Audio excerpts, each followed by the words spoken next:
各位亲爱的兄弟，大家平安。咱谈拄的经节，可能有个人读了真熟悉吼。这拄好是咱彼得今仔日读的是彼得前书第5章，这嘛是伫咱最近查经班内底所读的。我想要伫即个中间，咱搁一摆用华语的、用国语的来读一摆，咱大家做伙看典馆，咱做伙来读。我现在以一个长老的身份，向各位同作长老的提出请求。我是见证基督受苦的人，要分享将来所显示的荣耀。我请求你们，要牧养上帝所托付你们的羊群，甘心乐意的按照上帝的旨意照顾他们，不是出于勉强，不是为酬报而工作，而是自动自发的侍奉。不要辖制你们所牧养的羊群，却要做羊群的榜样。这样，那大牧人来临的时候，你们就会领受那永不失去光彩的华冠。这个是我们今天早上所读的经节。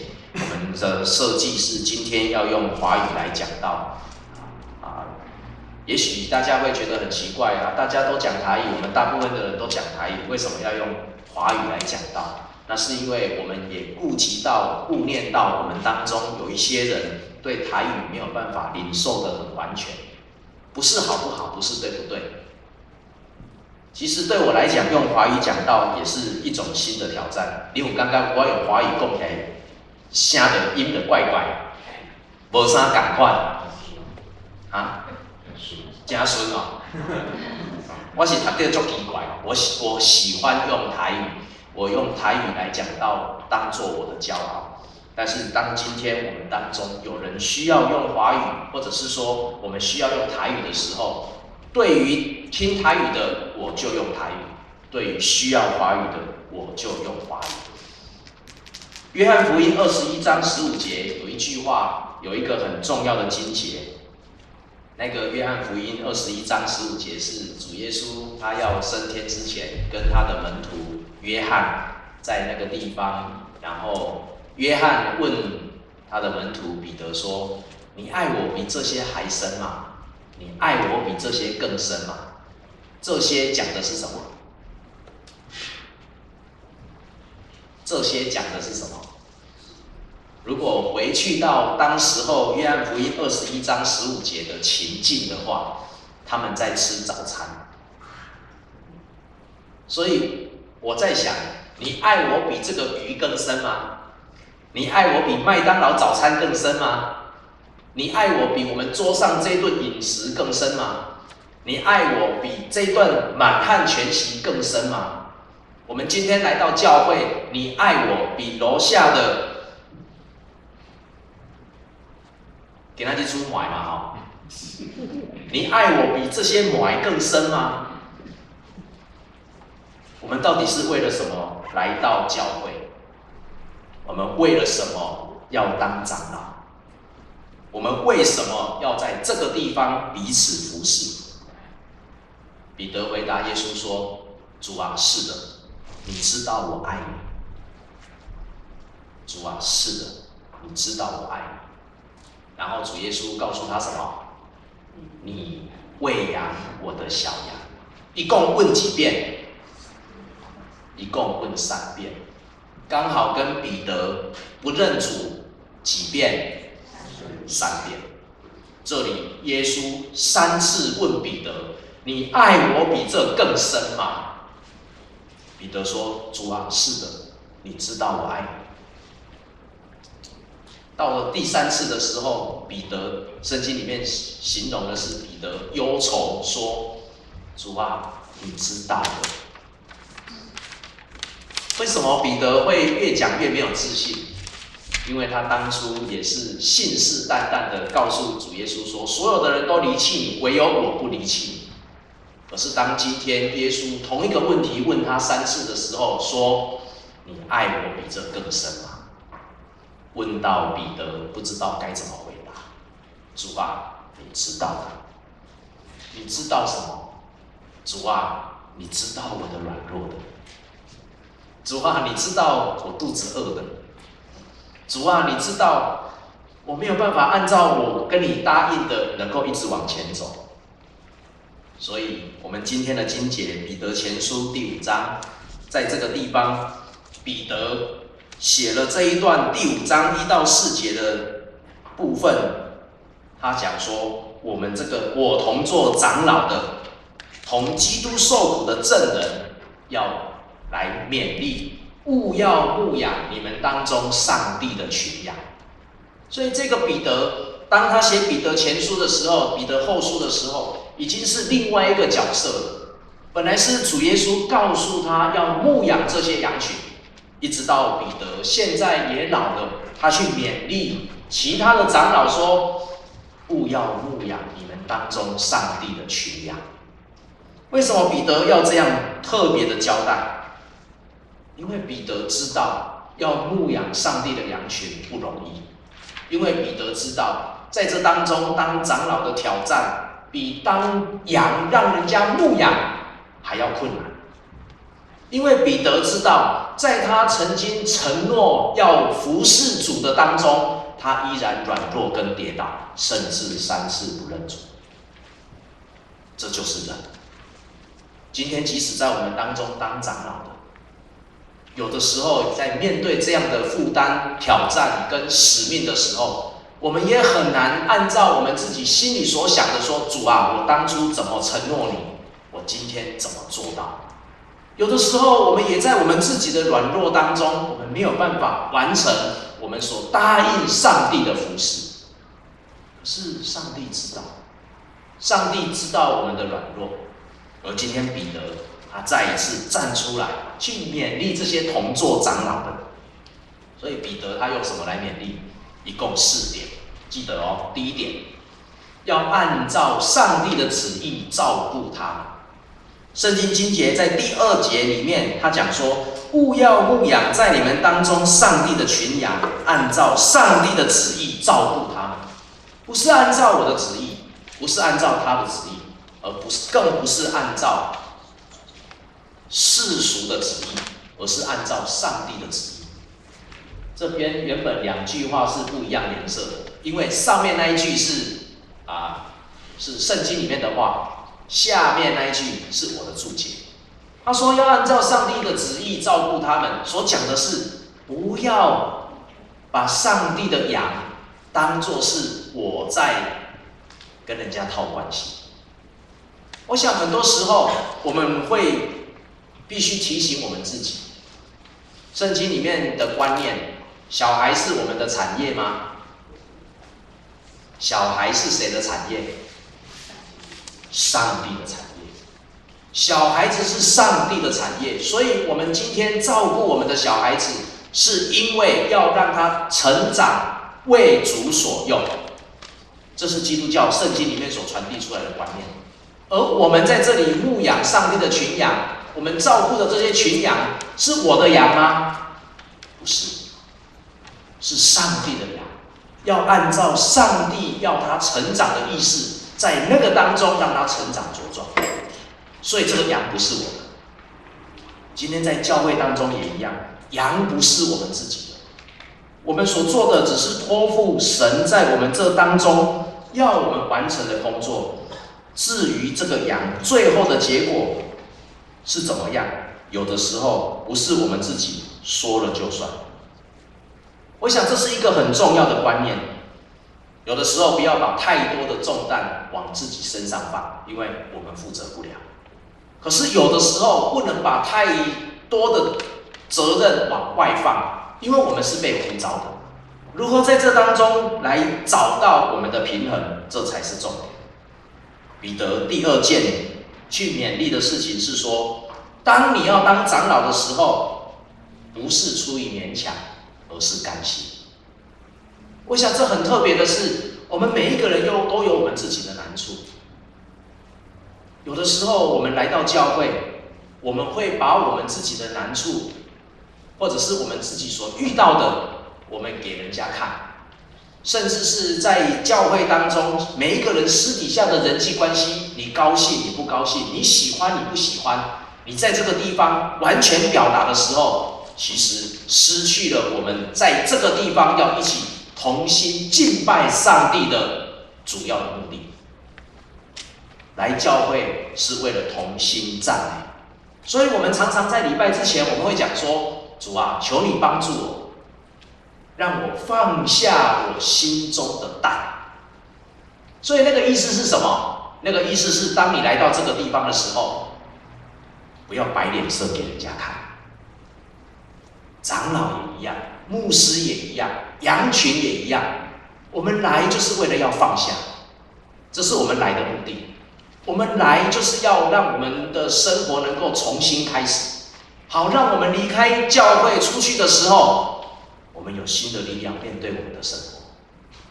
不要把太多的忧愁，不要把太多的烦恼，不要把太多自己的情绪一直抓在自己的生命当中。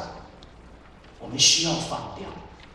我们来寻找主耶稣是为了要放掉我们的情绪，我们寻找主耶稣是要放掉我们的内心的伤痛，虽然没有那么容易，但是在我们所走的路上，我们可以看到有很多人，他好像看起来很喜乐，讲造就的话，但是事实上他的生活一样一直在面对很多的重担，甚至超乎我们的想象。我一直记得，在我国中的时候，在台南的教会，我们有一个长老，那个长老，我的印象他总是穿旗袍，他能够穿旗袍就不简单了。我国中的时候，我看到他总是穿旗袍，然后他讲话很特别，他讲的话，当我们看到他的时候，我们会很希望他跟我们讲什么。因为他讲的话不只有智慧，而且有力量。我们那时候有一个叫做青少年团契，那都是国中、高中生青少年团契。然后那个团契什么不会，就是捣蛋最会捣蛋，叫好胜啊，最会捣蛋。结果有一次就是在那个教会的教育馆最楼上，然后吵得要死哦，糖啊都准备讲，触到被掀起，糖啊被破起哦那种感觉。然后他就上来哦，结果大家以为说他上来要骂人，要骂说这些学生这些小伙子怎么这么吵？结果他上来跟我们讲了一句话，他说：“看到你们这样这么活泼，我都年轻起来了。”哇！本来是想说他上来要骂人的哦，结果听到他讲说：“看到你们这样，我都年轻起来了。”可是事实上，他那时候已经80几岁，可能快90岁了。他后来100多岁才过世。那样的感觉，让一些年轻人在那当中，那个年轻人包括我，突然发现说：哇，这个长辈讲的话，怎么这么造就人？这是我现在的诠释。可是那时候我们心里想的就是，这个阿嬷有高贵。所以后来每一次在教会看到那个阿嬷的时候，我们就去找她。很多时候我们讲出来的话，会影响我们的小孩、年轻人非常的多。可是有的时候我们没有注意到，你的一句话会让一个年轻人得到很长久以后生命当中的学习跟造就，取之不尽，用之不竭。不要放弃这样的机会。所以当我们来到教会的时候，要发挥我们的教旨，要发挥我们的价值，不是出于勉强。我们来到教会不是出于勉强，乃是出于甘心。因为甘心为了别人讲一句造就的话，我只要一句，不用多，只要一句。上帝啊，求你帮助我，不管我自己里面有多么重的重担，你帮助我笑脸迎人。不管我今天有多么的痛，你帮助我，让我看到人，我就要对他讲一句：对他有造就的话，哪怕只是半句都没关系，因为不是出于勉强，而是感谢。彼得在这个当中，他又勉励这些做长老。做长老在教会当中能够得到某些群众的支持，能够得到某些关系上面的加添。我想很多时候，有的人来到教会，除了敬拜上帝之外，还有其他的目的。不是说我们来到教会不能有其他的目的，而是你那些目的不可以超越我们要敬拜上帝。来到教会可以有很多的目的。我的台语是在教会学的，因为我的妈妈是客家人，所以我们家里一定是讲国语。可是我的台语从头到尾都是在教会学出来的、练出来的。我自己的妈妈带着我，然后这样去学怎么念，读圣经怎么念。教会里面会有很多的目的。可是所有的目的都不可以超越我们来到教会要认识上帝、敬畏上帝，因为这是我们最主要的一个目的。有的人说来到教会可不可以做生意？有的人问来到教会可不可以卖东西？有的人说来到教会可不可以收病患？来到教会可不可以去建立自己的人脉？当然可以，因为这也是一个人的群体。只不过在我们所做的这些事当中，不要一来到教会就是以这个为目的，因为这些都是附加的。先求他的国和他的义，其他的这些都要加给我。先求他的国和他的义，这才是我们来到教会的目的。如果今天一个要当长老的人是为了名声而来当长老的，你会在后面看到神怎么在这个当中来建立他的公义。如果你看到一个人来到教会是为了他的利益，为了他的金钱，为了他要做生意来的，你会在这当中看到神如何重新让人来认识公义的神。很多时候，我们忘记我们一开始来到教会的目的是什么。彼得第4样，向这些长老同做长老的勉励，他说不要辖制群羊，而是做榜样。今天很多时候，如果我们在教会当长老，我们在教会当牧师，是为了要把我的这些羊，把教会的这群人来收纳归编于我这边的。好像是我这一派的，好像是我能够控制的，我能够算出几票的，我能够有多少人支持的，我能够有多少的民意的，这都不是我们做长老的目的。更不要因为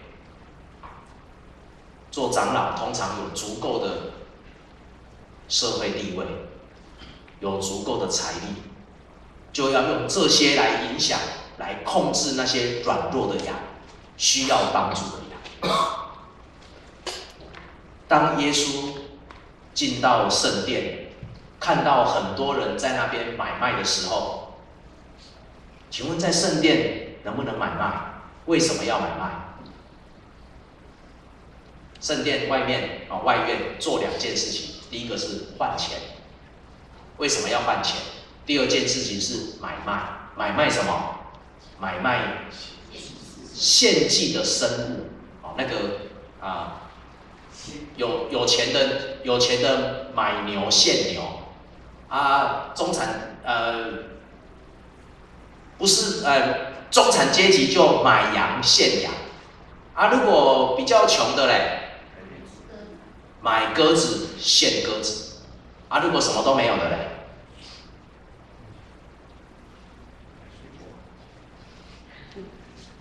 也有一起买的，一起买1只鸽子。但是不管是换钱，为什么要换钱？其实这个在之前的前年的讲道里面曾经讲过，因为在圣殿里面所用的钱不可以有什么，不可以有人像，不可以有人像，因为当你用的钱币是有人像的时候，它就是偶像崇拜，那是不被允许的。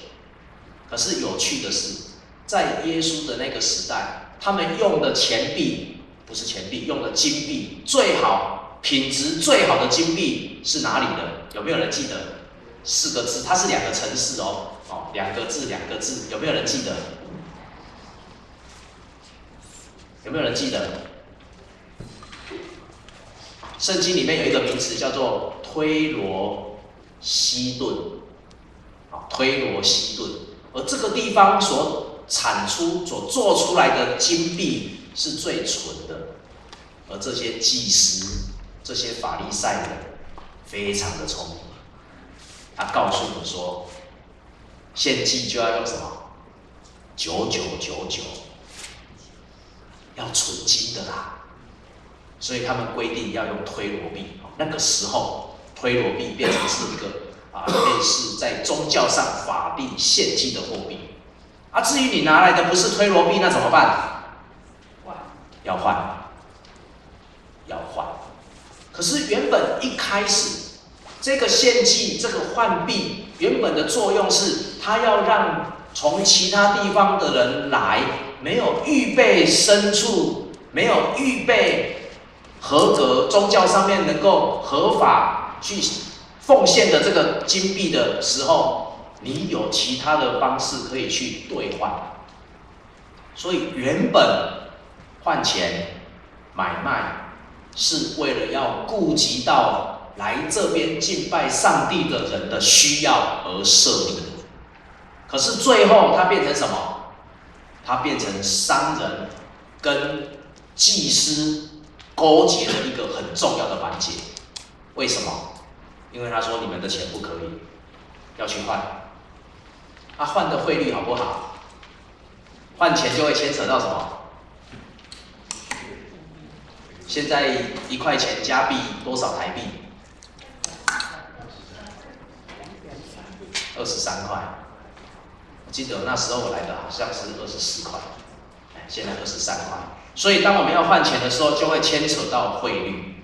然后那个买卖嘞，有很多没有钱的人，他们的羊、鸽子是怎样？自己养的。这个情形在我以前在菲律宾的时候也常常发生。他们每一年都有一次类似他们的过年，所以他们都要杀猪，都要杀猪。那一只猪没有钱买，所以要怎样？自己养。以前台湾也是这样。所以当有人自己养了一头羊，牛的比较少，养了一头羊，或者是养了鸽子，然后要来到教会来到圣殿献祭的时候，你要把你的那个牲畜去检查，要怎样？没有瑕疵，没歪开啦，没青霉啦，你不可以拿有缺陷的来献祭。可是不管你怎么养，那个检查的祭司都告诉你什么？这个不合格，你要去那边跟那边卖牲畜的人去跟他买，然后买完以后嘞，卖牲畜的跟祭司2个对分。这就是耶稣生气的原因。换钱买卖原本是为了百姓献祭方便的需要，可是最后的结果变成，简单来讲就是贪污，做生意，从这些百姓当中要得到更多。亲爱的弟兄姊妹，在我们当中，我们的教会，我们有的时候也要避免这样的情况。我们到底是在照顾我们的羊，还是在限制他、绑住他？我们到底是要让他来到教会得到释放，还是他来到教会忧伤痛苦万分？因为他欠你人情，他不得不来，因为他很多事情不得不做，这不是教会。如果今天这样的情形继续在我们教会发生的话，如果有一天耶稣在我们当中的时候，耶稣一样会生气。亲爱的弟兄姐妹，要当长老不容易，他不只是要有相当对信仰当中的认知，最主要的是他要能够以身作则，勉励人，说出来的话要能够造就人。所以要喂养上帝的群羊，不是那么的简单。彼得在这边讲了4点。今天很高兴，我们教会在5月底的长老选举，我们重新提名，我们要来选长老。我们的长老在过去一直都不够。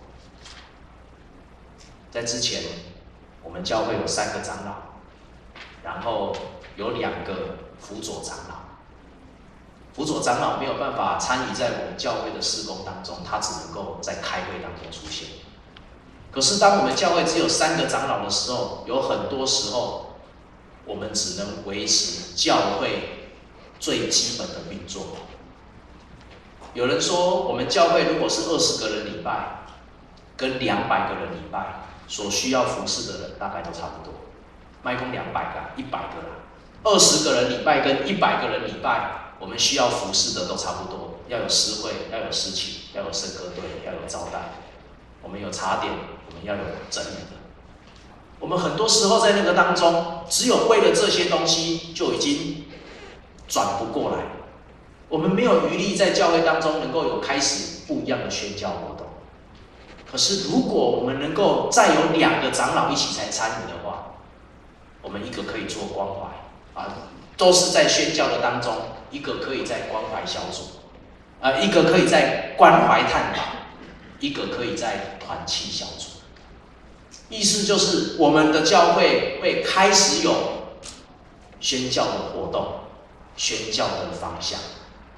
这就是看我们能不能在这个当中，大家一起看见我们教会的价值。教会的价值不是在这个地方来建立一个可以用台语礼拜的地方。那不是教会的价值，教会的价值是在于我们能不能用我们的语言，在加拿大这个地方继续传福音。传福音才是一个教会的价值，传福音才是教会存在的目的。一个没有办法传福音的教会，没有存在的意义，它的价值不在哪里。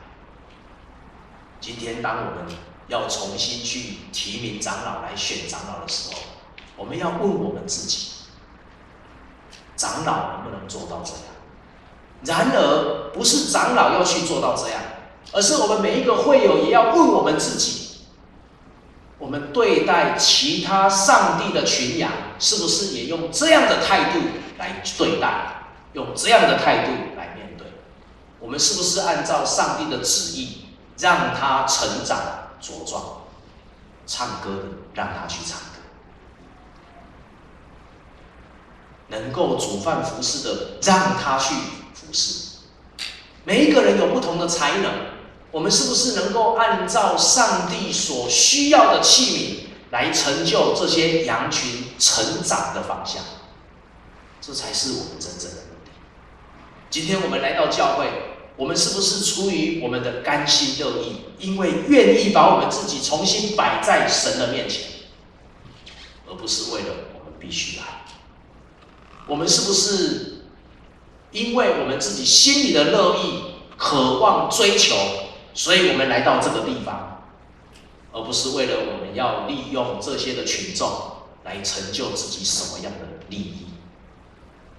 而最重要的是，我们是不是在我们的羊群当中做了一个好的榜样，在我们的孩子，在我们的孙子当中，去传承我们的文化，去传承我们的信仰，去让人家知道说，我们是一个台湾的基督徒，而是加拿大。我们是不是重新去定位，让人家看见我们这个教会的价值？我们的出身不能被磨灭。我们所讲的语言，我们所说的话，我们在我们信仰当中的追求不能被磨灭，而我们是不是能够在我们自己的孩子、孙子当中继续延伸下去？移民有很多说不出的苦，我慢慢体会到。但是移民有上帝所赏赐更广阔世界的乐趣，值得我们去欣赏、细细品味，并且在这当中享受他所赏赐一切的恩典。我们如何把我们的生命能够放在信仰当中，享受这样的生活，就取决于我们用什么样的态度来看我们的信仰。愿上帝的恩典与我们同在，让我们今天会讲国语的学讲台语，会讲台语的学听国语，让我们互相学习，在同一个信仰当中彼此包容接纳，一起来祷告。听我的天父上帝，我伫你的面前，搁一摆献上我的感谢，因为你听我，互阮伫这个中间来看见你的恩典大搁无限。伫加拿大这个土地，你呼召真侪台湾人来到伫遮，互阮通有机会用阮的母语来做礼拜。主啊，阮伫这个中间更加恳求你，求你互阮无袂记起阮受你创造的身份。阮用一个台湾人来成做阮的骄傲，成做阮的荣耀。总是更加感谢你，互阮来到伫加拿大，会当用另外一个语言、另外一个文化来看见你所创造的世界。主假使一间教会是伫你的旨意内底设立的，求你互阮每一个人伫这个中间来看见，通过你的旨意，互每一个人成做你所需要的器皿。阮恳求你，互阮伫这个中间来看见你甲阮三甲同在所赏赐阮带来的喜乐、管理恩待，赏赐阮伫生活、信仰丰富教育。安尼祈祷感恩，拢是奉主耶稣基督的名。